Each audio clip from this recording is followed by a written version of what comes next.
Right. Okay. Is this basically working? I have a second monitor today because I'm back at home. I also have a better webcam, courtesy of my brother. So, yeah, hopefully things should be a bit better. I should be able to tell when I've forgotten to switch the views around. I should be able to tell quicker without having to rely on you guys. And also I don't have to have chat in a tiny corner of my screen. It just makes a whole load of difference. So today I think we're going to be doing syntax highlighting, which is kind of essential for any text editor in my opinion. Syntax highlighting makes all the difference. Oh, we're already in source. Okay, it's like if I look at some code without syntax highlighting, I think I can set syntax equals none. Then it just looks like how does anyone read this? So let's set syntax as Rust, and cool. So pretty much this is one of the things that's much easier to do in Sapling than it is in any other text editor, because Sapling already knows the structure of the code. It's a tree as far as Sapling is concerned, and when I was writing the display code, I wrote it in such a way that you would it would be quite straightforward to add syntax highlighting later. So hopefully it shouldn't take long. It always takes longer than I think it will, but hopefully this will be a fairly short and sweet stream, and I'll get some food at the end. So right, let's what I think I'll do to start with is show how Sapling's working currently. Let's just check out the master branch, because so that we don't have all the changes I'm working on for other things. Cargo run. Compile everything. Gotta love Rust's compiler speed.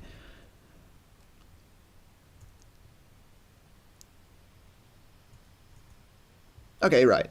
So you can see that there is, oh god, it's printing, just logging stuff. Okay. So you can see there is some kind of syntax highlighting, right? The root node is blue, true seems to be green, and false is reliably yellow. If we add a load of falses, they'll all be yellow, regardless of where they are. Even in here, they're also false. Also false is yellow. But what's quite strange is if you look closely, in fact, if I make this bigger, then it will be easier.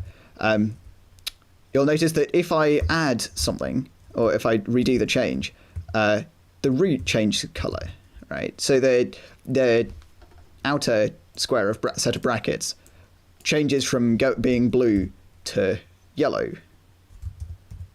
which is kind of strange. And there's a reason for that, which is that currently, when I was implementing this, when I was implementing cursor movement, actually, I needed a way of easily seeing which bits of text belong to which nodes. And the easiest way to do that was to print each node a different color. So everything related to the root of the tree, the array in which everything else is contained. Hold on, can I just move this down a little? Is that, am I still on the thing? Oh gosh. Okay, I am, and ooh, okay, that's where things are. Okay, so pretty much, the easiest way of doing it was to just display every node a different color. The color is just a hash. The color is just determined by the hash of that thing. So if I have an array, so it's essentially a summary of everything contained within that node. So if I were to insert true, so I have an array of true, and this is white. And then if I add another array and then put true in it, then this is also white. And it's kind of saying, oh yeah, these are the same. Oh, okay, the root is also white. But that's to be expected from hashing because there aren't enough colors for there are infinitely many JSON things you could have and 16 colors I can display. But this is not very ideal. Ideally, you'd have true and false are both, they're both essentially constants, right? And so they should be one color. Punctuation should probably not really be colored at all. I think this is how Vim does it. Let's make this a bit bigger. Yeah, punctuation is white. And I think there's enough of it that's not really useful.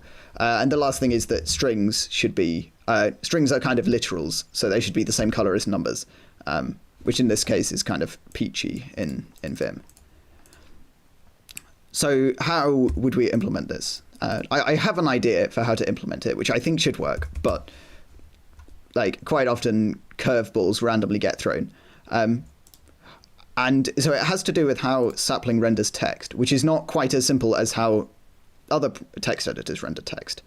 If I change... Does this work?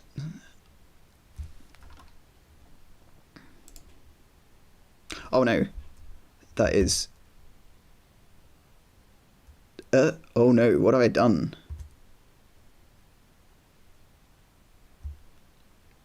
Eek. Oh, help. How has this happened? Okay, it looks like, you probably can't see this, but Control P appears to do something on, Windows P appears to do something crazy. Hold on. This is very classic.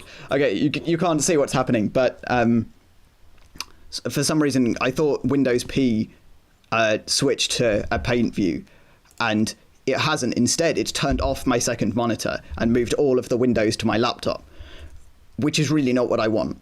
Hold on. Linux Mint Windows P.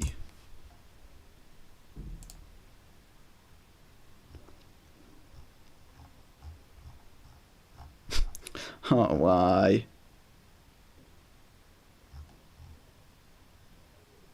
You know what? I'm just going to unplug the second monitor and plug it back in and see if this works.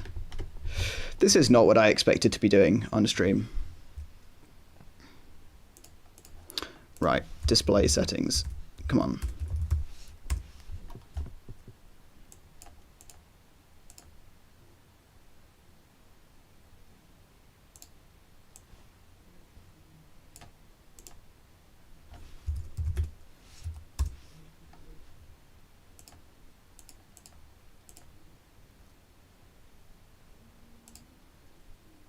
Aha! I've got my second monitor back. However, everything is going crazy. Okay. Give me a second. Right, I need...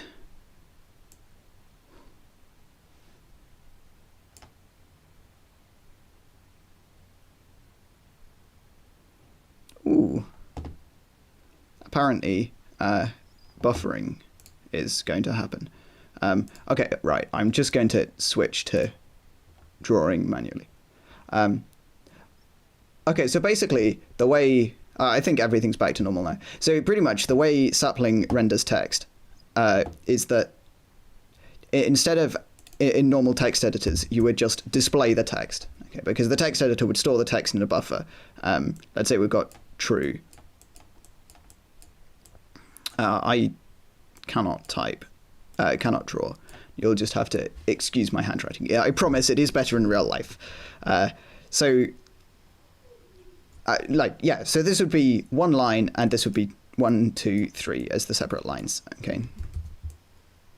And the first line would just be open bracket, enter, and then there'd be some kind of tab, and then true, and then a close bracket. And this is kind of okay, but the ownership of the nodes is not very clear, right? So these two brackets are owned by the array. They're part of the array and should be displayed as such, whereas the true is its own node. And for this reason, Sapling, instead of rendering everything straight as text, first sends things through an intermediate step, which is called DisplayTokens, which is Where is it? Oh, it's AST display token. Okay, it is. Let's. Can we get exactly 100 characters? Yeah, we can. Okay. And pretty much this is. Here's the important stuff. Oops. That bit is the important stuff. Pretty much what it says is display tokens either some text, which is say, oh, here's a string, print the string to the text as the document is being built up, or it's some white space. So this is if you want some spaces in your text, say between the colon and the value. So this white space right here is considered white space, and it would. So as an example, this line would be the text quote value quote, which belongs, that would be a single token and it belongs to the string literal. Then we'd have the text, which is just a colon. And in fact, I reckon this white space is part of the text. But anyway, it should be colon as some text, and that text is owned by the field. So we can see when we're selecting just the field, it knows that it's this section. And then there's one bit of white space, so that would be white space bracket 1, because there's one character of white space. And then we have true.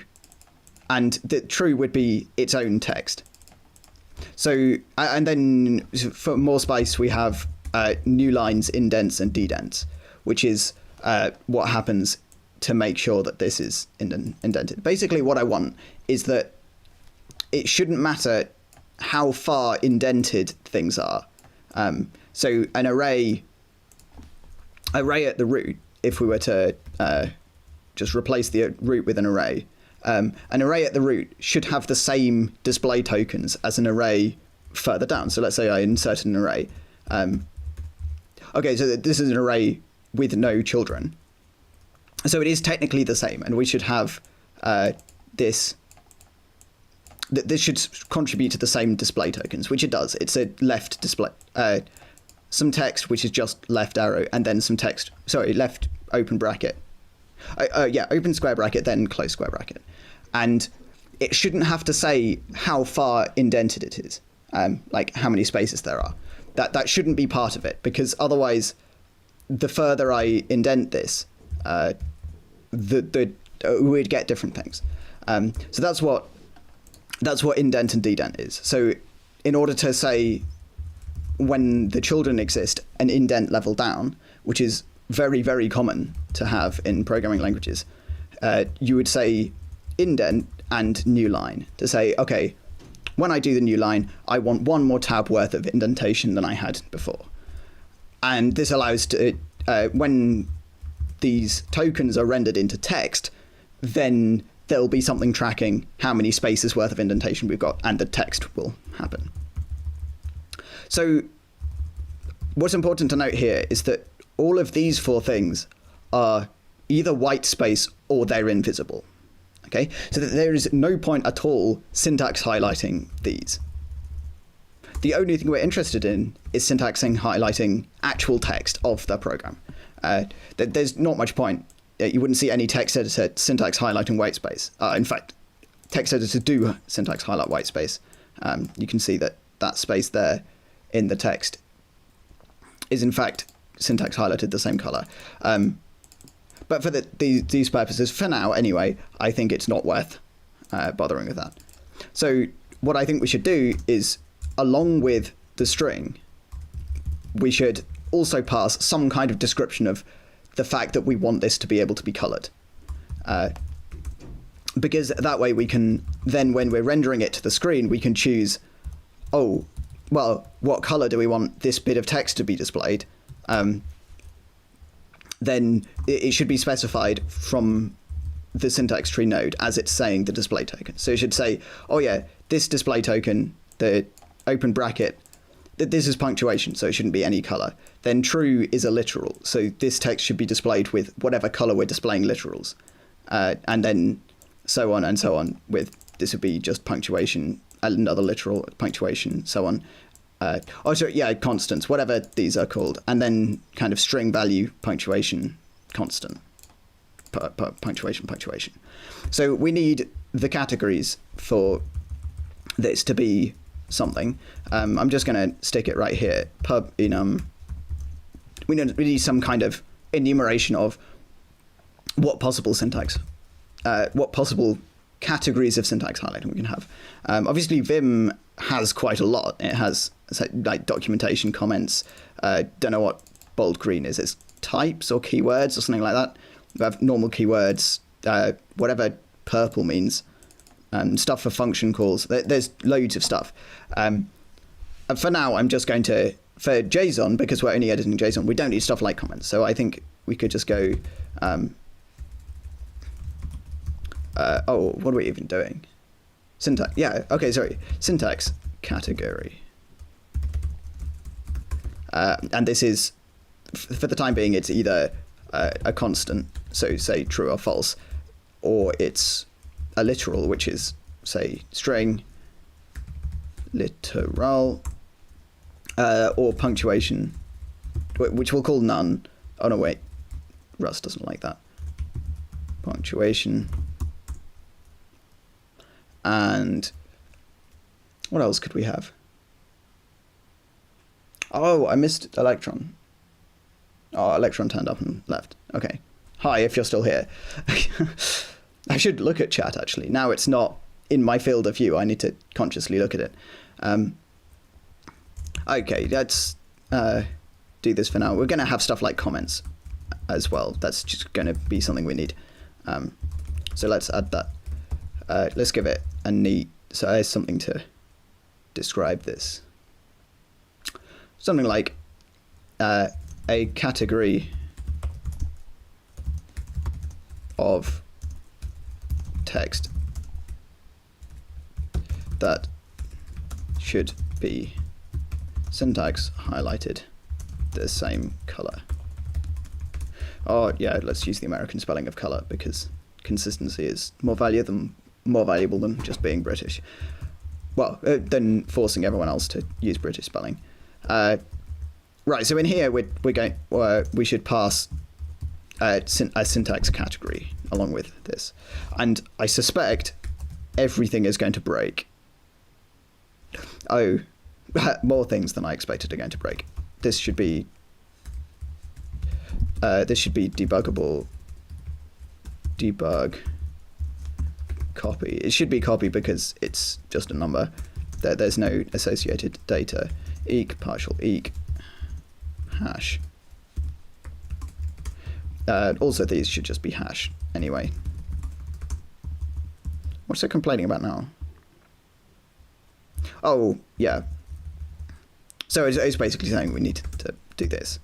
Because we don't, when we're rendering to text, we don't care about we don't care about the syntax colors. That's only for displaying. What's Rust saying now? Ooh, 14 errors. Spicy.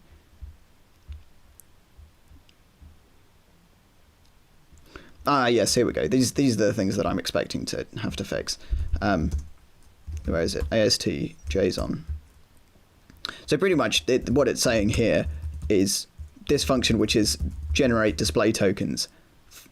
So yeah, it's turning a node and its children into a stream of tokens that can be displayed to the screen.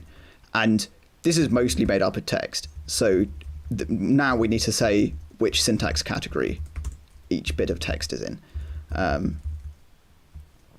And we should import syntax category. Right, where were we? 83. So I think this is a fairly boring task of just putting syntax categories in. True is a constant, I reckon. False is also a constant.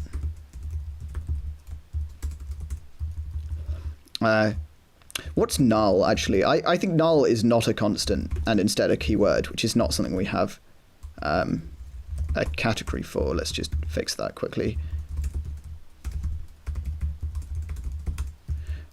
So null is a keyword.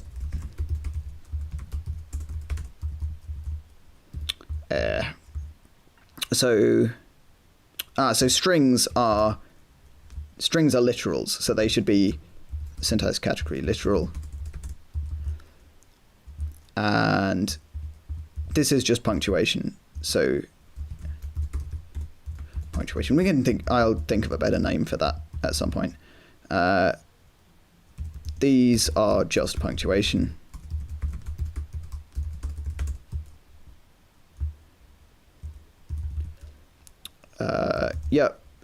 Open brackets are just punctuation.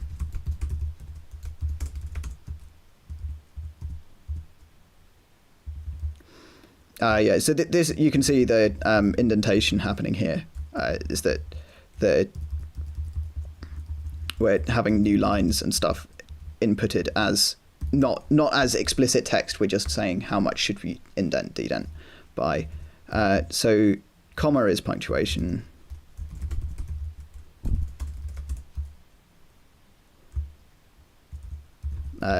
Close bracket is punctuation again. So much punctuation. Oh yeah, this is punctuation. Could probably do with a shorthand for these, but I think it's better to be explicit to start with.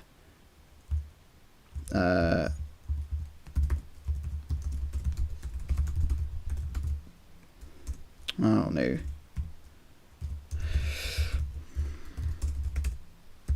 Yeah. How many more have we got to do?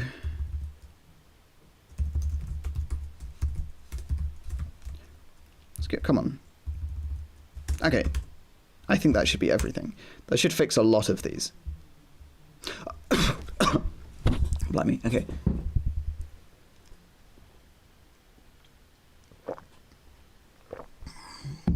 Right, okay. So all we've got left now is an error in editor specifically. And that's because the only place that DisplayToken is even used is when the Sapling is displaying the text to the user. Wait, you won't be able to... can I git stash push? Right, and now I can... So I just... What I did there is I kind of just like saved all of my progress into telling Git to just like reset what's actually on my disk and save the content. So I can now cargo run and it will work. So it'll go back to the version before. If I didn't want that, I wanted to pipe the errors into another file. So hold on, what we were looking for. Oh yeah, okay, so we were looking basically when Sapling's rendering stuff to the screen, what a normal text editor would do is it would be storing the text. Like, it would be storing text in memory in some kind of representation. When it's displaying it to the screen, it first turns it into a complete file's worth of text, or at least whatever you can display on the screen at any one time of text.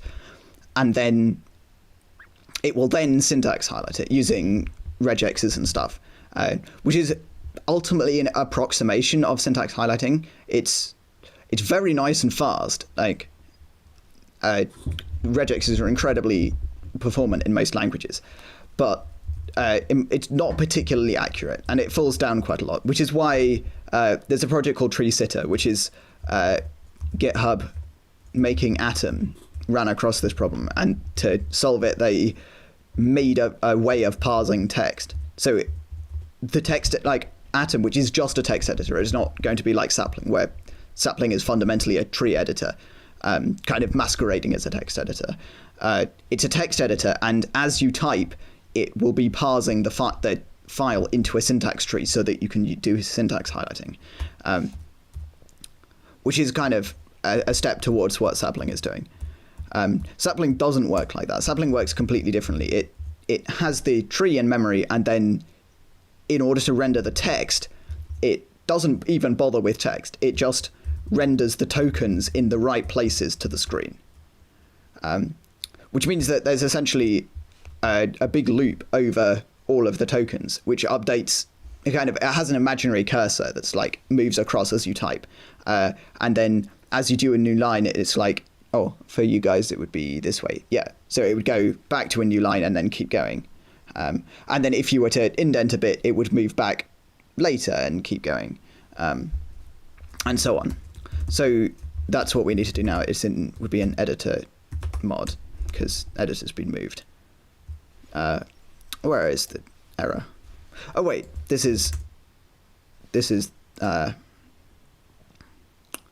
how changes. We need to git stash pop. Yeah, okay, so now we should get our changes back, and the code shouldn't compile anymore. Yeah, okay, and whilst I'm here with git, I'm just going to check out a new branch. Did I spell that correctly? Oh, I did. Excellent. And do we still have things modified? Okay, right. So it was line 103.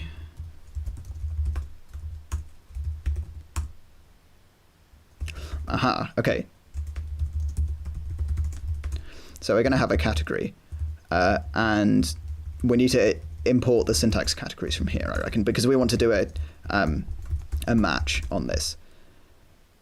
So part of the configuration of Sapling will be, I want to choose which colors I'm going to display things.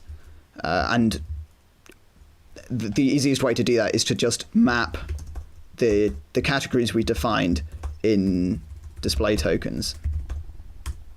We just want to map each of these to a color that can be displayed to the terminal. So we just make constants blue or something like that.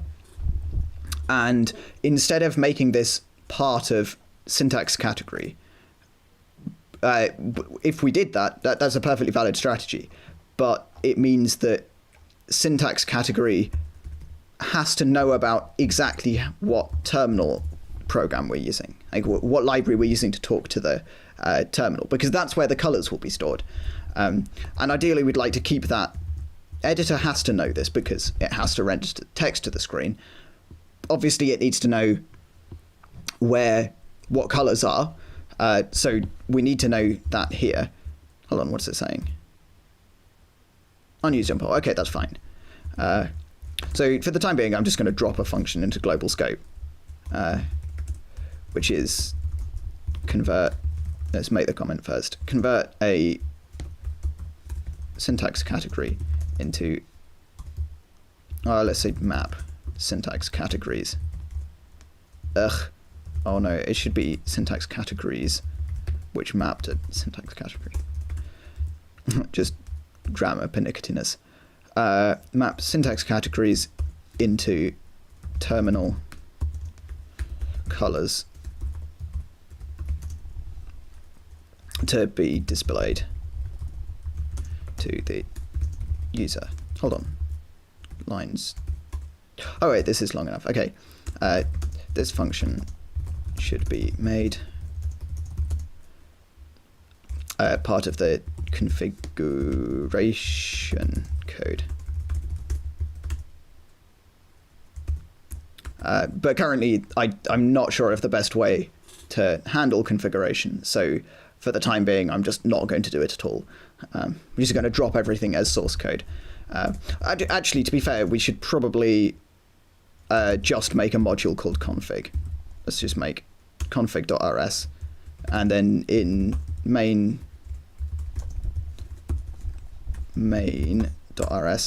we have a list of modules, and let's just like mod config. Now this should be a thing. We're going to have to use TUIKit, prelude, everything. And for the mapping, we're going to have to import AST display token syntax category. Unresolved import. Oh, it's crate. That's why the autocomplete wasn't working. Right. And now this function is going to go in config. So what is it? Well, it's a public function, and let's call, what should we call it? display color. And it takes a syntax category. Not much point passing something that will be in a CPU register by reference. So we'll just consume it and then output a terminal color. And this is... Ugh. What?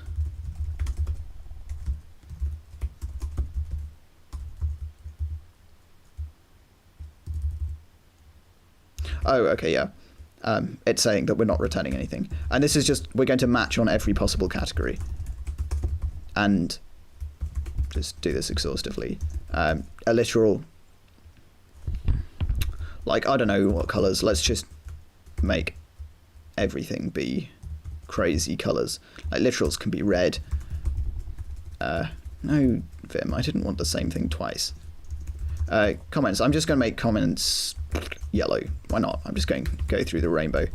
Keywords are green. Constants are going to be blue. I think that's the next color. I suppose technically cyan is the next color. And punctuation is just going to be color default.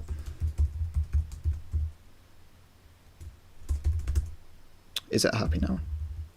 Okay, good. So that's everything. And this is just defining a map, which should be user configurable. Like, obviously you want to change the color scheme. But for now, this will do. Okay. So in here, we want to use config. Oh no, create. Config display color. And now where was our arrow? It was at line 103. Actually, there is a thing. So now where we decide, currently the way we determine the color, we put it in this variable called col. No, I'm just going to call it col for now. It basically, this is the code to hash things. So it's just going to hash the node and then pick out the color wrapping around within the limit of the colors. So this will say, oh yeah, just basically pick a color out of the list of possible colors depending on the hash, which is like a really good debugging tool. So I don't want to remove this, but equally, I like this is less than ideal. So I think we should probably, in fact, this is another configuration is there's config. Let's just make a pub const debug display or debug highlighting, because this view of having, oh, it needs to be a bool. The view of having this is like not very useful for text editing, but it is very useful for debugging. Flag that's set to true if, okay, maybe, so setting this flag to true will override the current syntax highlighting with a debug view where every node is highlighted according to its hash value. And just say this mode is not useful for text editing, but is very useful debugging.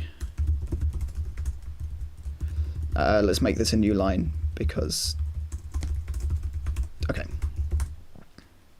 Because the reason why the first line of some documentation is special is because when you're looking at Rust documentation, the first line is treated as a summary. So the first line of a documentation, so the first paragraph of the documentation should be a kind of summary string, and it should be fairly short. So what we're essentially doing here is instead of just saying let the color straight away be this, we should say if debug highlighting And then otherwise, we want to say, we just want to return the categories color. So what's this? What did we call it? It was display color, wasn't it? Yeah, okay. And this should be happy, except that we haven't imported it. Syntax category. Oh, we're not using that. Okay.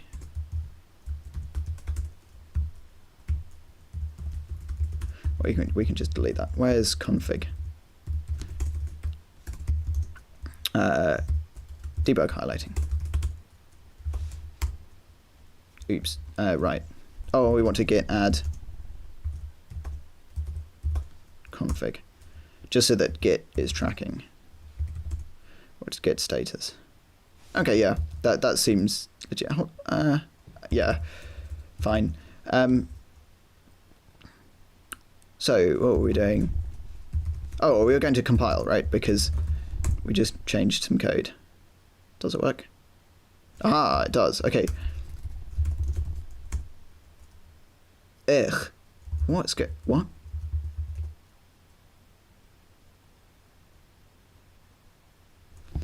Oh. I think I know what's going on. So pretty much things are disappearing when they're highlighted, and that's because color default is the default foreground color if it's the foreground, which is white or kind of mostly white, and then if it's the default background, if it's a background color, then it's a default background color. Hold on, wait, I can explain this better. Oh my god, where's my mouse? Okay, I've got it back.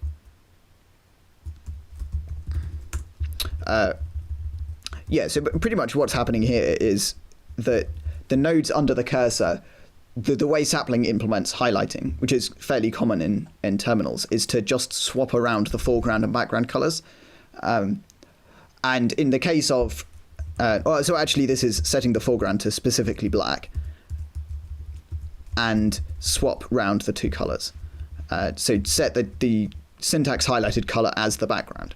And if the syntax highlighting color is default, as it is for a lot of these, for all punctuation, then default as a background is the default background, which in my case is transparent, but you can't see that on stream. So we need to, essentially we just need to say, oh, where is it? AST. Oh no, it's in config, isn't it? Because we want to not map this to default. We want to map this to white.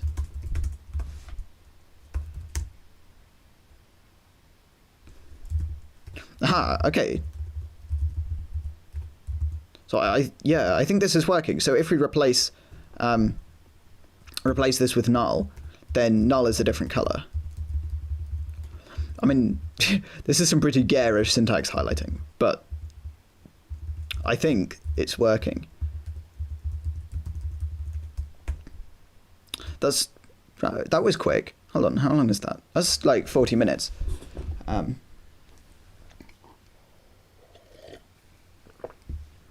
Let's have a cheeky drink.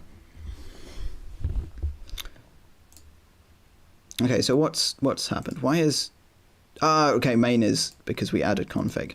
You know, I think this is just a fairly decent single commit, actually. Because we just made syntax highlighting. Probably a few things to be done, because obviously the oh wait, you can't see that. I'm scared of using the keys now. No, wrong thing. Yeah, okay, now you can see what I'm looking at. So, okay, the changes are coming through. So pretty much the one of the main issues with this is that it assumes that there are only a fixed number of things that you could have as syntax categories, which is a fairly decent assumption. Like you could say that 90% of code will fit into a couple of syntax highlighting categories, like maybe a handful. Vim has 9, I believe, which seems fairly comprehensive, but this doesn't cover stuff like doc comments, also documentation comments, And like every language will have something random to throw at you. So it would make sense to have this extensible. We could perhaps have a convert these to strings, although like that's kind of throwing away a bit of Rust safety, because the Rust compiler can check if we're doing something incorrect here. But for the time being, I can't see the point of supporting loads of different languages if Sapling can barely edit JSON right now. I mean, it can edit it, but it can't read and write files. In fact, writing files wouldn't be too difficult because we can already render things to text. But reading is a bit of a nightmare. So I think we should just commit this as implement syntax highlighting. Normally, like the first few streams, I would commit changes, make pull requests and merge them straight away on stream. But I think that's like, I merged a lot of typos when doing that, because streams are just not, like, obviously you're not concentrating on the code because I'm trying to run a commentary at the same time. So it's just useful to be able to look at it. And also just getting other people to review code.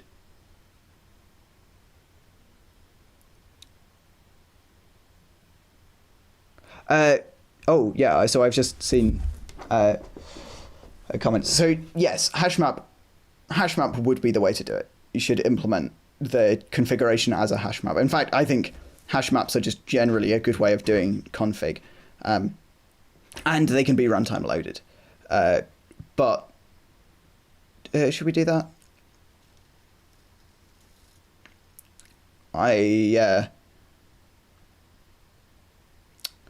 That might be, is it worth doing it? Yeah, we're just going to have to rewrite it at some point. Like this is clearly limited design. So we might as well just replace this with a hash map. We could probably do most of this with find and replace. So syntax category is now, instead of being this list, it's going to be an enum over.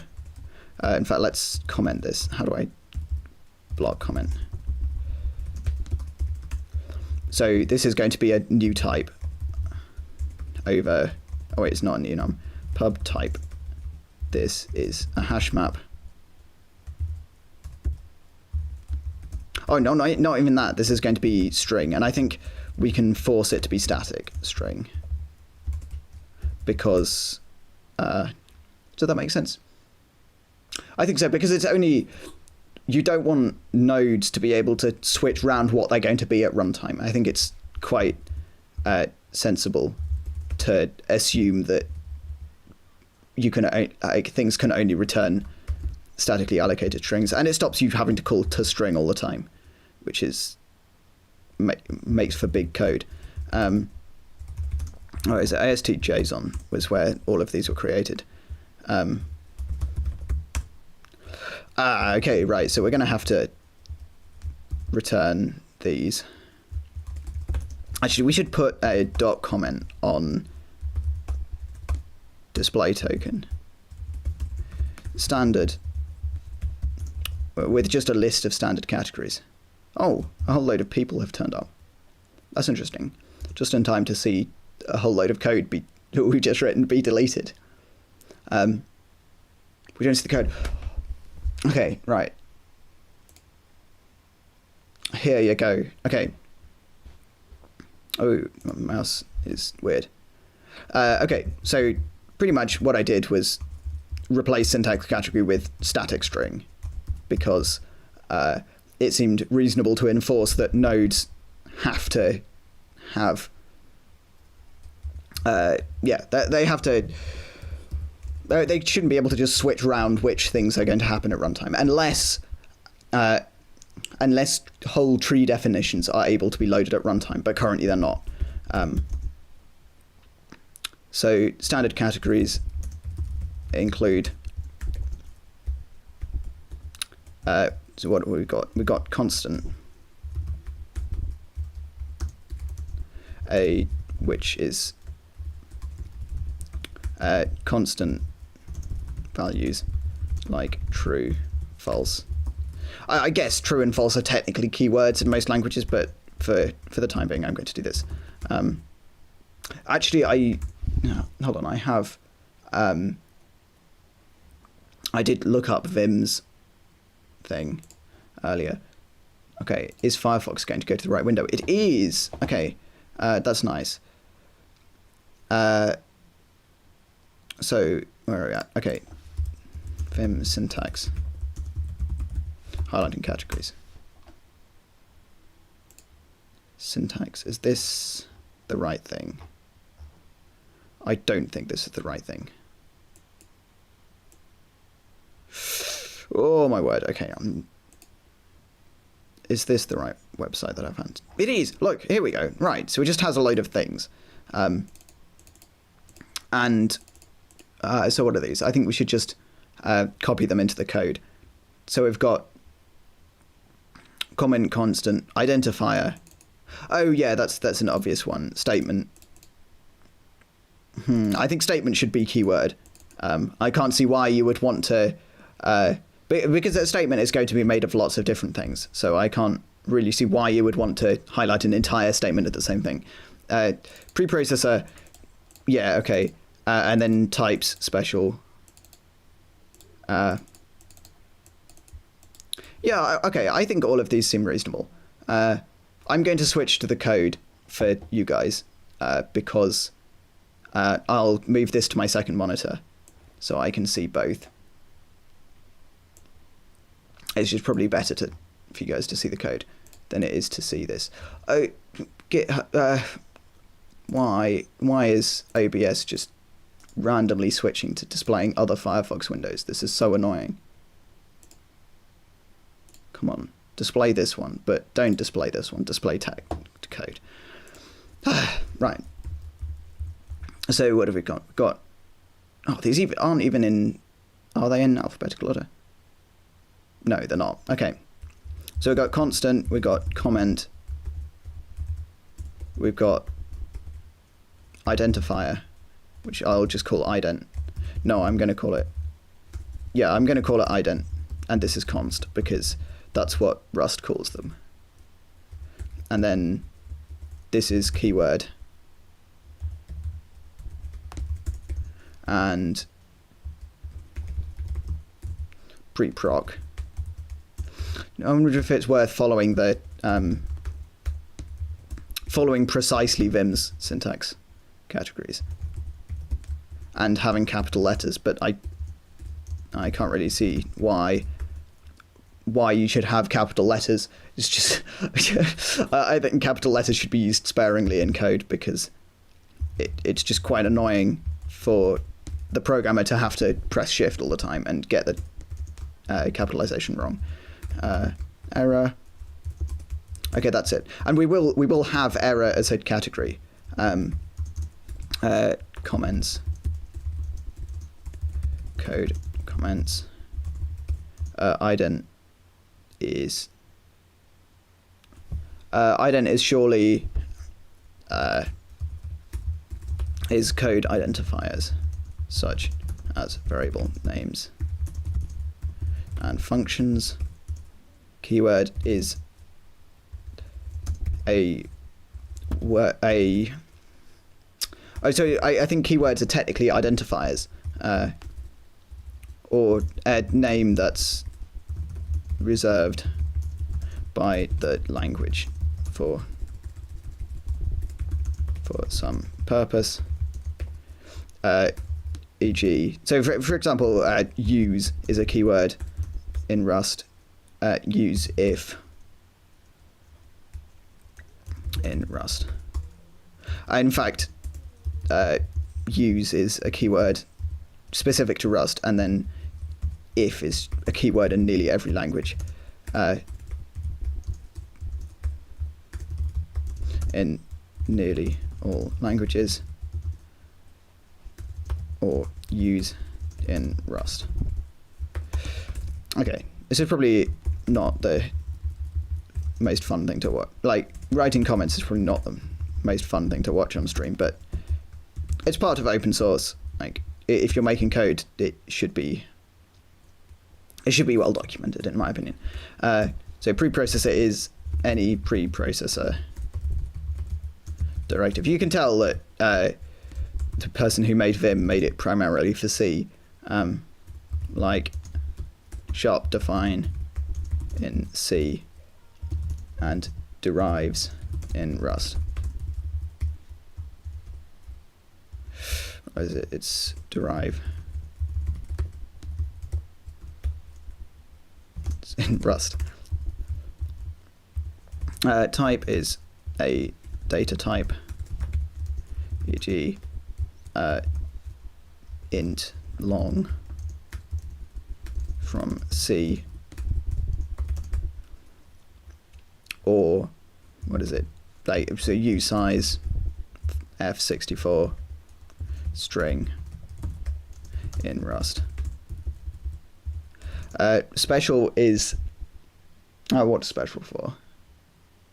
Oh, it's for stuff like special characters like \n. Special characters in strings. Special bits of, for example, now let's just say e.g. Escaped in string literals. This could just say like, and this is like \n, etc. Underlined. I'm not convinced why we need underlined at all, because I guess we've got the kind of language server stuff going on, but I think language server should be separate to syntax highlighting.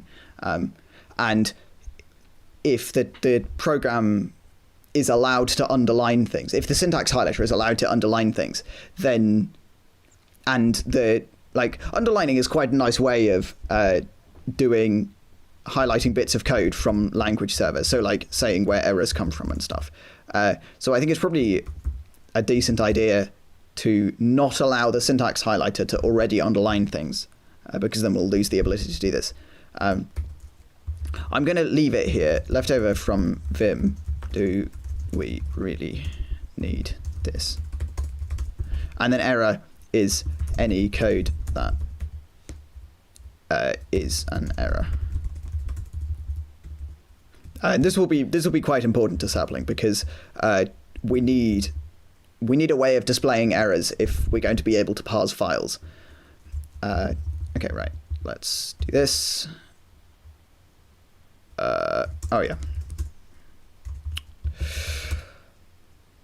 Okay, right. This is a static string, and instead of this, hold on. Do we even have a just standard thing?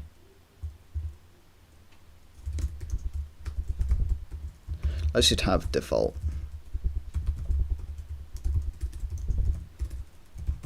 Text that shouldn't be highlighted a specific color. Used for things like punctuation.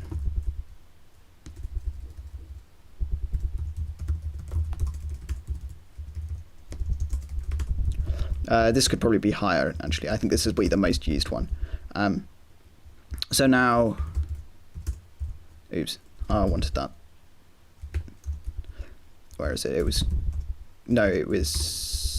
not config, it was DisplayToken, right. Actually, I might as well. I don't think find and replace will be too useful here. It probably will. Let me see. It's in here. If we do VI bracket. Okay, then find replace. What is it? Syntax category punctuation This is an example, by the way, for anyone who's read the debate in the GitHub issues of how whether or not we should follow Kakuon's editing model, where selections are like the thing. Kakuon is just kind of a selections editor, basically, and it's quite nice for things like this. And this is going to turn into just default. Right, so that's some of them down. Oh, what is it? GV. Ah, yes, it does. That's nice. So what's the next one that we need to replace? Actually, we can get Rust to help. Hold on.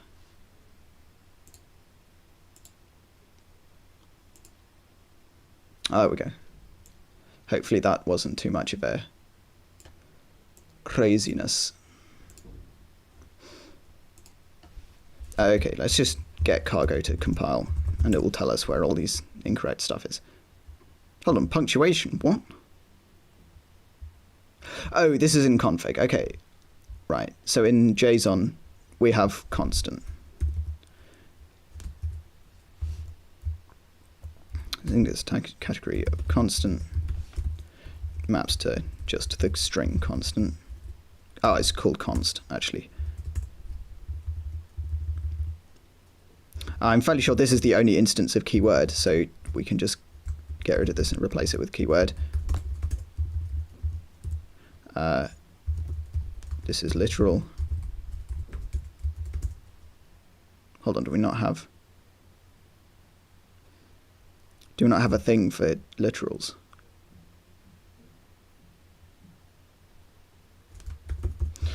We could do with one of those. We can decide later which of these we need and which we don't. Literal values like strings or integers. Do you have any other things that we've forgotten to replace? I think 90% of it is just default color. It looks like everything.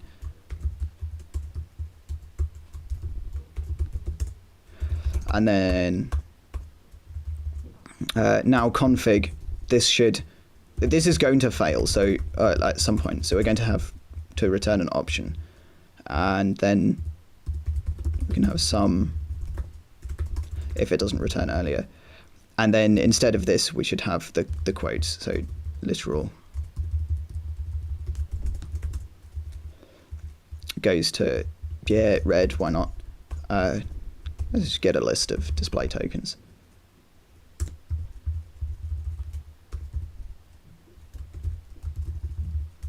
So we've got default. Let's do them in order. So default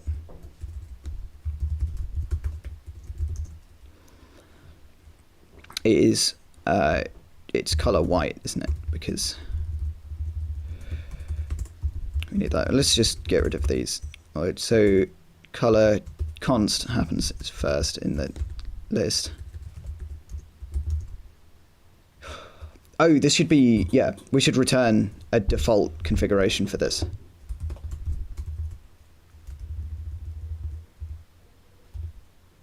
Yeah, let's start going down the rainbow. Literals are yellow. What's next? Comment.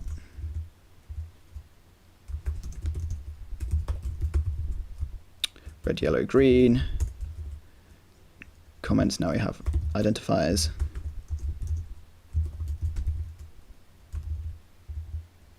What's the next thing? I think cyan is green and blue.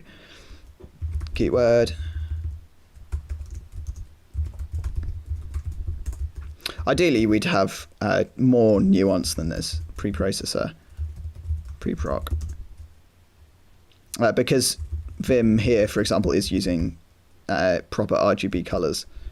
Preproc goes to color magenta. Now I think we've run out of colors, have we? Oh, we've got black, but no on syntax highlight stuff black. Or at least, if we're going to have all light colors and black, then that makes no sense. I think it's also 7 colors. Okay, yeah. So types are going to have to be, we're going to have to get onto the light colors now. Light red, special. Oh, actually, we should reserve light red for errors. So, light yellow. Special is color light green, I guess, is the next color in our list. Underlined, I'm just gonna make it panic. Nah, okay, panic is not good. Let's just, yeah, because syntax highlighting can't change colors, or it ought to return a full attribute, but for the time being, I'm just going to color it the same color as errors, which is light red. Error, color, light red. Yeah, there's more refactoring to be done here. Other than anything else, is return none.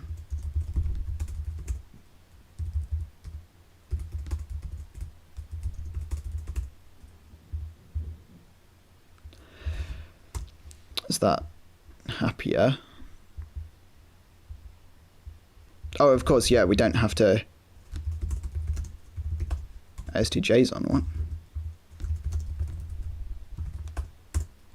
Oh, of course, we don't have to know that syntax category is, in fact, a new type of string, because we return it anyway. Yeah, so ideally we'd have a proper hash map for that kind of thing, but I can't really... I'm hungry, and I want to eat. Where are we? Editor, mod. And it's 105, vaguely. This, and display color. What are we going to do? We're going to unwrap or color light magenta. There we go. And now it should be happy because we've just replaced this with a function. Okay, and now our syntax highlighting is different. We've got a different default color scheme. We can just insert null or something to see that they're different colors. I don't like the default colors, default dark colors very much. I guess that's just my custom Alacrity colors, but oh well.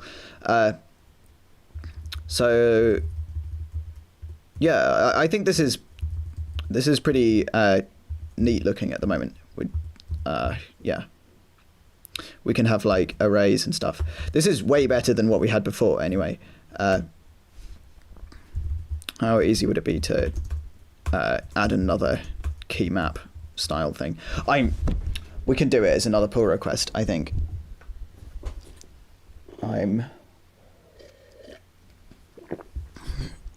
My voice is not is getting pretty tired, and I need to eat. Let's commit the changes and then let's be done with that. So what's this? Make. Yeah, we're making syntax highlighting strings. Pretty much. So we're making syntax highlighting extensible at runtime.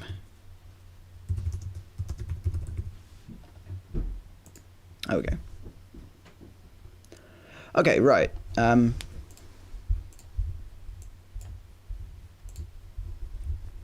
So, oh wait, you couldn't see that I committed that. Oh well, it's not very interesting. I just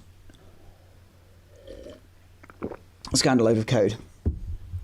Right, I'll probably make a pull request for this soon after dinner, I reckon. So thank you all for coming. I will see you guys next week, hopefully.